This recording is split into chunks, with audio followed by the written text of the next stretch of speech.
Shri V K Sanoj, നമ്മൾ നേരത്തെ പറഞ്ഞ ഈ പൊളിറ്റിക്കൽ എഞ്ചിനീയറിംഗിന്റെ തുടർച്ചയായിട്ട് ഈ രണ്ടാമതും ഒരു ഭരണ തുടർച്ച ഉണ്ടായപ്പോൾ, പിണറായി സർക്കാർ വീണ്ടും അധികാരത്തിൽ വന്നപ്പോൾ UDF എന്ന മുന്നണി സംവിധാനം തന്നെ ശിഥിലമാകുന്നു, കോൺഗ്രസ് എന്ന പാർട്ടി തന്നെ ശിഥിലമാകുന്നു കേരളത്തിൽ എന്ന വാദം നിങ്ങളൊക്കെ തന്നെ ഉയർത്തിയതാണ്. പക്ഷേ സംഭവിക്കുന്നത് മറ്റൊന്നാണ്. ഇങ്ങ് വർഷങ്ങൾക്കിപ്പുറം 4 വർഷങ്ങൾ, രണ്ടാമത്തെ സർക്കാർ വന്ന് 4 വർഷങ്ങൾക്കിപ്പുറം UDF ഒന്നുകൂടി ശക്തിപ്പെടുന്നു എന്ന സൂചനകളുണ്ട്. കാരണം തെരഞ്ഞെടുപ്പ് വിജയമൊക്കെ അവർക്ക് നൽകുന്ന ആത്മവിശ്വാസം ചെറുതല്ല. പാർട്ടി, കോൺഗ്രസ് എന്ന പാർട്ടിയെ സംബന്ധിച്ച് സംഘടനാപരമായ വീഴ്ചകൾ ഉണ്ടെങ്കിൽ പോലും, അതായത് ഒരു ഘട്ടത്തിൽ ലീഗിനെ വരെ UDF നിന്ന് അടർത്തിയെടുക്കാം എന്ന തരത്തിലുള്ള നിലപാടുകൾ ഉണ്ടായിരുന്നു നിങ്ങൾക്ക്. പിന്നീട് അത് പൂർണ്ണമായും ഉപേക്ഷിച്ചത് കൊണ്ടല്ലേ ഈ തെരഞ്ഞെടുപ്പ് കാലഘട്ടത്തിൽ ലീഗ് നേതാക്കൾക്കെതിരെയൊക്കെ പരസ്യമായ ശക്തമായ വാദഗതികൾ ഉന്നയിക്കുന്ന നീക്കത്തിലേക്ക് പോവേണ്ടി വന്നത്?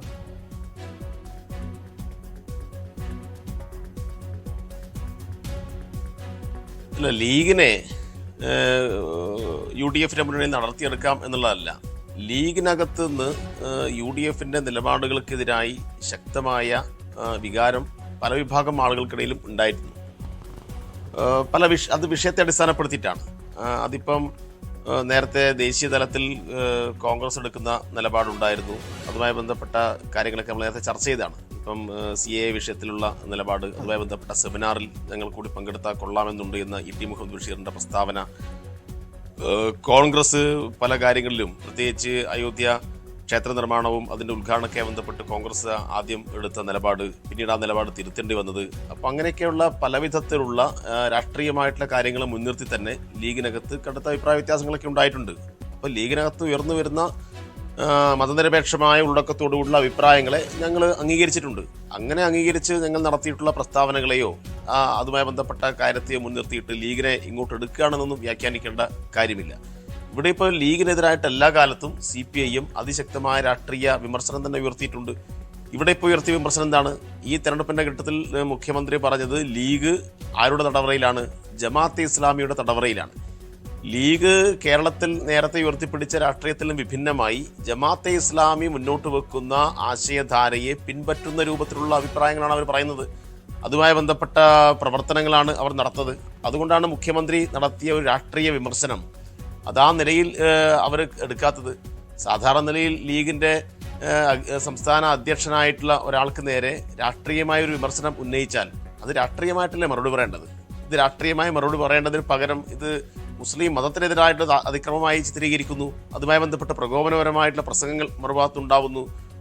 അവരുടെ പത്രത്തിനകത്ത് മുഖപ്രസംഗം ഉണ്ടാവുന്നു. കോൺഗ്രസ് നേതൃത്വം തന്നെ എന്തോ ഗൗരവമായ തെറ്റാണ് മുഖ്യമന്ത്രി ചെയ്തത് എന്ന് നിലയിൽ പ്രചരണം സംഘടിപ്പിക്കുന്നു. അപ്പോൾ ഇതൊക്കെ എന്താണ്? ലീഗ് സമം മുസ്ലിം മതം, ലീഗ് സമം മതം എന്ന രൂപത്തിലേക്ക് ആ പാർട്ടി മതവുമായി ബന്ധപ്പെട്ട വർഗീയമായ ഒരു രാഷ്ട്രീയം കൈകാര്യം ചെയ്തു. അപ്പം അതിനെയാണ് മുഖ്യമന്ത്രി എതിർത്തത്, അതിനെയാണ് ഇടതുപക്ഷം എതിർത്തത്. ആ എതിർപ്പ് സ്വാഭാവികമായിട്ടും ഇനിയും തുടരും. അതുകൊണ്ട് ലീഗുമായി നേരത്തെ ഒരു ബന്ധം സൂക്ഷിക്കാൻ നോക്കി, പിന്നീട് അകന്നു എന്നൊന്നും അതിനെ ആ നിലയിൽ വ്യാഖ്യാനിക്കേണ്ട കാര്യമില്ല. ലീഗിനകത്ത് നിന്ന് ഇനിയും മതനിരപേക്ഷ ഉള്ളടക്കമുള്ള നിലപാടുകൾ ഉയർന്നു വന്നു കഴിഞ്ഞാൽ അത്തരം ശബ്ദങ്ങളെ ഞങ്ങൾ ഇനിയും പ്രോത്സാഹിപ്പിക്കും എന്ന് മാത്രമേ അത് സംബന്ധിച്ച് പറയാനുള്ളൂ. ഇവിടെ ഞങ്ങൾ ഉന്നയിക്കുന്ന വളരെ പ്രധാനപ്പെട്ട കാര്യം, ലീഗ് ഈ നിലപാടുമായി മുന്നോട്ട് പോകുന്നു, SDP ആശയങ്ങൾ സ്വീകരിക്കുന്നു, ജമാഅത്തെ ഇസ്ലാമിയുടെ ആശയങ്ങൾ സ്വീകരിക്കുന്നു. അതുമായി ബന്ധപ്പെട്ട ഒരു ധ്രുവീകരണത്തിന്റെ രാഷ്ട്രീയത്തിലേക്ക് ലീഗ് UDF മുന്നണിക്കകത്ത് പോകുന്നു. ഇപ്പം ഇതിനെല്ലാം കോൺഗ്രസ് പ്രോത്സാഹിപ്പിക്കുകയാണ്. ഇപ്പോൾ സന്ദീപ് വാര്യർ കോൺഗ്രസിലേക്ക് എത്തി. സന്ദീപ് വാര്യർ കോൺഗ്രസിലേക്ക് എത്തിയിട്ട് പിറ്റേ ദിവസം എവിടെയാണ് പോകുന്നത്? കുടപ്പനക്കുന്നിലേക്കാണ് പോകുന്നത്. എന്തിനാണ് കുടപ്പനക്കുന്നിൽ പോകുന്നത്?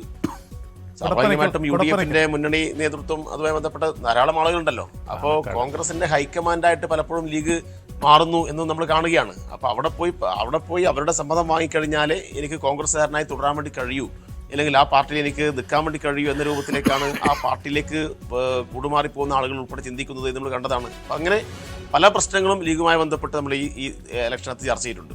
മറ്റൊരു പ്രധാനപ്പെട്ട ഞാൻ നേരത്തെ സൂചിപ്പിച്ച കാര്യം തന്നെയാണ്, SDP ജമാഅത്തെ ഇസ്ലാമിയുടെയും വ്യാപകമായ പരസ്യമായിട്ടുള്ള പ്രചരണം UDF വേണ്ടി ഉണ്ടായി. UDF വേണ്ടിയിട്ട് വീടുകളിൽ പോയിട്ടല്ല ഇവർ പ്രചരണം നടത്തിയത്, ആരാധനാലയങ്ങൾ കേന്ദ്രീകരിച്ചിട്ടാണ്. എന്തിനാണ് SDP പള്ളിയിൽ പോയി, പള്ളിയിൽ നിന്ന് ആളുകൾ ഇറങ്ങി വരുമ്പോൾ പള്ളിയുടെ മുന്നിൽ വെച്ച് ഇത്തരം നോട്ടീസുകൾ വിതരണം ചെയ്തത്? ആ SDP എന്താ ഇങ്ങനെ ഒരു UDF സ്ഥാനാർത്ഥി വിജയിപ്പിക്കേണ്ട ഉത്തരവാദിത്വം? സാധാരണ ഒരു രാഷ്ട്രീയ പാർട്ടി നിലയിൽ വീടുകളിൽ പോയി പ്രവർത്തിക്കാമല്ലോ.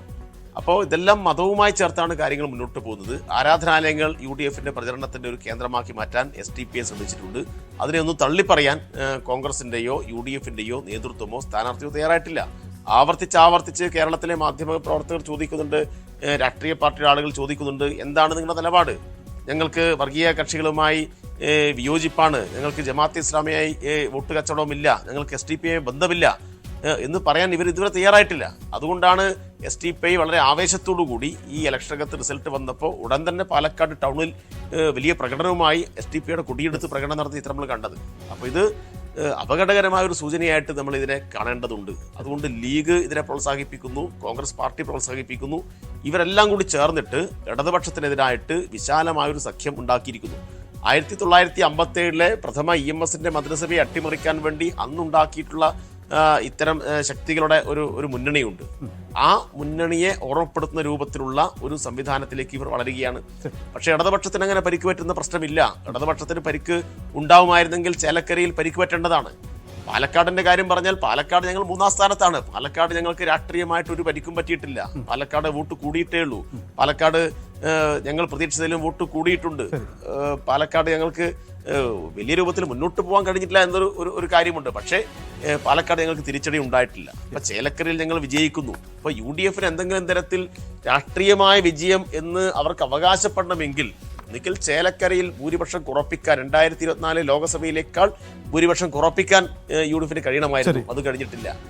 അല്ലെങ്കിൽ ഞങ്ങളെ തോൽപ്പിക്കാൻ കഴിയണമായിരുന്നു. അതും കഴിഞ്ഞിട്ടില്ല. അതുകൊണ്ട് UDFന് രാഷ്ട്രീയമായി അവർ ഉന്നയിച്ച എന്തെങ്കിലും കാര്യത്തിനകത്ത് ഒരു തരത്തിലുള്ള നേട്ടവും അവർക്ക് ഉണ്ടാക്കാൻ വേണ്ടി കഴിഞ്ഞിട്ടില്ല. ഇത്രയേറെ വർഗീയമായ ധ്രുവീകരണം ഉണ്ടാക്കിയിട്ടും ഇത്രയേറെ പ്രചണ്ഡമായ പ്രചരണം നടത്തിയിട്ടും UDFന് ഒന്നും ചെയ്യാൻ കഴിഞ്ഞിട്ടില്ല.